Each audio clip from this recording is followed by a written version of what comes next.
Hello, this is the book of History of Modern India by Bipin Chandra. I am going to continue with the chapter 2, that is Indian states and society in the 18th century. Till now I have completed 6 parts of this chapter: decay of the Mughal Empire, Hyderabad and the Carnatic, Bengal, Awadh, Mysore and Kerala. Now I am going to read the 7th part, that is areas around Delhi.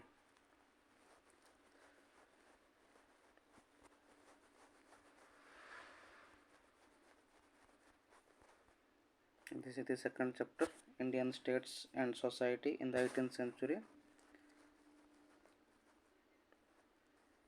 The 7th part of this chapter was areas around Delhi.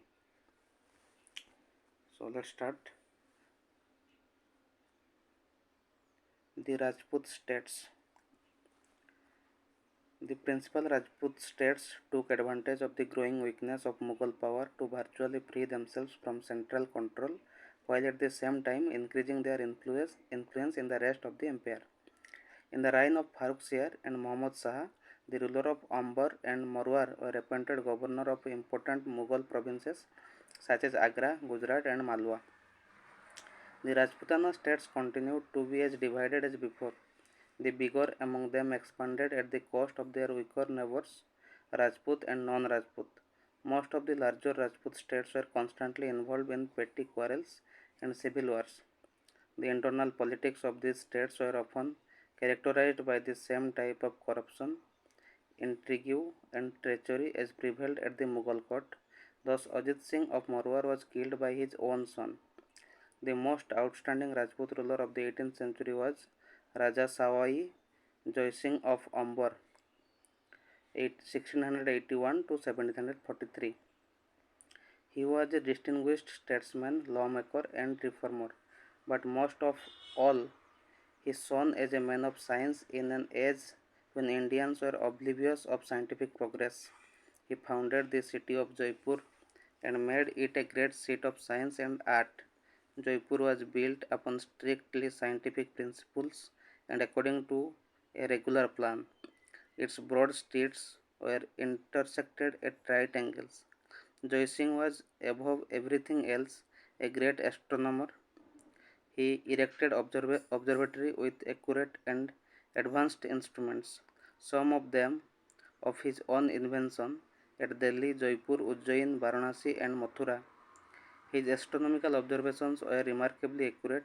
He drew up a set of tables entitled Jiz Muhammad Shahi to enable people to make astronomical observations.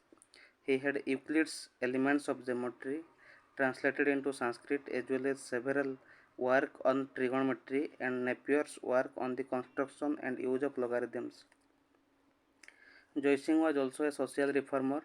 He tried to enforce a law to reduce the lavish expenditure which the Rajput had to incur on their daughter's wedding. This had given rise to the evil practice of female infanticide. This remarkable prince ruled Jaipur for nearly 44 years, from 1699 to 1743. Then the Jats.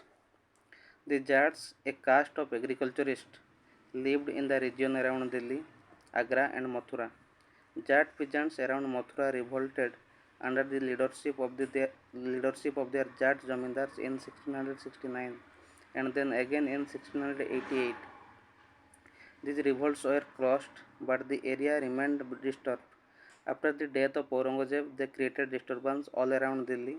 Though originally a peasant uprising, the Jat revolt, led by Jamindars, soon became predatory. They took active part in the court intrigues at Delhi. After changing sides to suit their own advantage, the Jat state of Bharatpur was set up by Churaman and Badan Singh. Jat power reached its highest glory under Surajmal, who ruled from 1756 to 1763 and who was an extremely able administrator and soldier and a very wise statesman. He extended his authority over a large area which extended from the Ganga in the east to the Chambal in the south. The Subha of Agra was in the west to the Subha of Delhi in the north. His state included, among others, the district of Agra, Mathura, Meerut, and Aligarh. He tried to lay the foundations of an enduring state by adopting the Mughal revenue system. A contemporary historian has described him as follows: though he wore the dress of a farmer and could speak only his own Braj dialect, he was the plateau of the Jat tribe. In prudence and skill and ability to manage the revenue and civil affairs, he had no equal among the grandees of Hindustan except Asaf Jah Bahadur. After his death in 1763, the Jat state declined and was split up among petty zamindars, most of whom lived by plunder.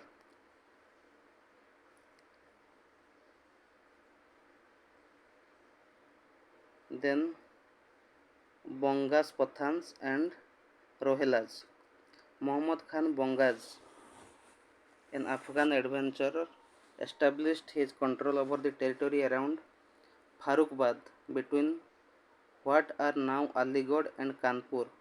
During the reign of Farrukhsiyar and Muhammad Shah, similarly during the breakdown of administration following Nadir Shah invasion, Ali Muhammad Khan carved out a separate principality known as Rohilkhand. At the foothills of the Himalayas between the Ganga in the south and the Kumaon Hills in the north, with its capital at first at Aulan in Boreli and later at Rampur. The Rohelas clashed constantly with Awadh, Delhi and the Jats. Then the Sikhs,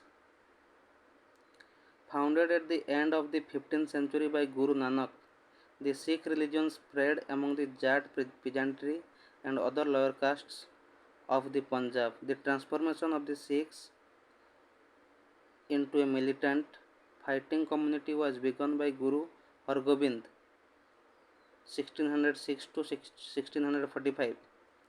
It was, however, under the leadership of Guru Gobind Singh 1666 to 1708, the 10th and last Guru of the Sikhs, that they became a political and military force. From 1699 onwards, Guru Gobind Singh waged constant war against the armies of Aurangzeb and the Hill Rajas. After Guru Gobind Singh's death, the institution of Guruships came to an end and the leadership of the Sikhs passed to his trusted disciple Banda Singh Bahadur. Banda Singh Bahadur rallied together the peasants and the lower caste of the Punjab from Delhi to Lahore and carried a vigorous though unequal struggle against the Mughal army for 8 years. He was captured in 1715 and put to death. There were several reasons for his failure. The Mughal center was still strong. The upper classes and castes of Punjab joined forces against Banda Singh Bahadur for his championship of the lower caste and rural poor. The invasions of Nadir Shah and Ahmad Shah Abdali and the consequent dislocation of Punjab administration gave the Sikhs an opportunity to rise once again. They soon began to fill the political vacuum. Between 1765 and 1800, they brought the Punjab and Jammu under their control. The Sikhs were organized into 12 missils confederacies which occurred in different parts of the province. These missils fully cooperated with one another. They were originally based on the principle of equality, with all members having an equal voice in deciding the affairs of a missil and in electing its chief and other officers. Gradually, the democratic and plebeian character of the missils disappeared, and powerful feudal chiefs and zamindars dominated them. Then, the Punjab under Ranjit Singh. At the end of the 18th century, Ranjit Singh, chief of the Sukorchakia missil, rose to prominence a strong and courageous soldier, an efficient administrator, and a skillful diplomat. He was a born leader of men. He captured Lahore in 1799 and Amritsar in 1802. He soon brought all Sikh chiefs west of the Sutlej under his control and established his own kingdom in the Punjab. Later he conquered Kashmir, Peshawar and Multan. The old Sikh chiefs were transformed into big zamindars and jagirdars. He did not make any changes in the system of the land revenue promulgated earlier by the Mughals. The amount of land revenue was calculated on the basis of 50% of the gross product. Ranjit Singh built up a powerful, disciplined, and well equipped army along European lines with the help of European instructors. His new army was not confined to the Sikhs, he also recruited Gurkhas, Biharis, Orias, Pathans, Dogras, and Punjabi Muslims. He set up modern foundries to manufacture cannon at Lahore and employed Muslim gunners to man them. It is said that he possessed the second best army in Asia, the first being the army of the English East India Company. Ranjit Singh had great capacity for choosing his ministers and officials. His court was studded with outstanding men. He was tolerant and liberal in religious matters. He patronized not only Sikh but also Muslim and Hindu holy men. Many of his important ministers and commanders were Muslims and Hindus. The most prominent and trusted of his ministers was Fakir Azizuddin, while his finance minister was Dewan Dinanath. His was a state based on equal opportunities for all. Political power was not used for exclusive Sikh benefit.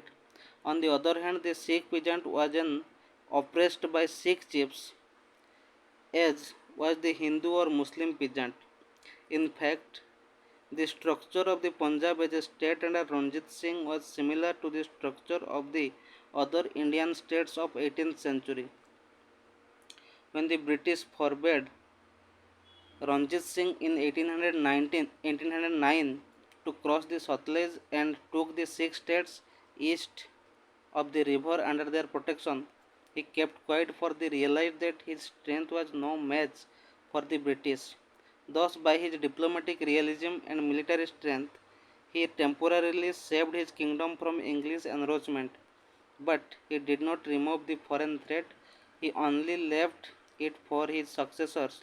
And so, after his death, when his kingdom was torn by an intense internal struggle for power, the English moved in and conquered it.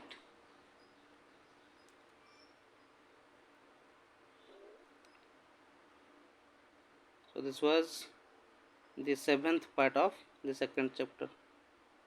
Thank you.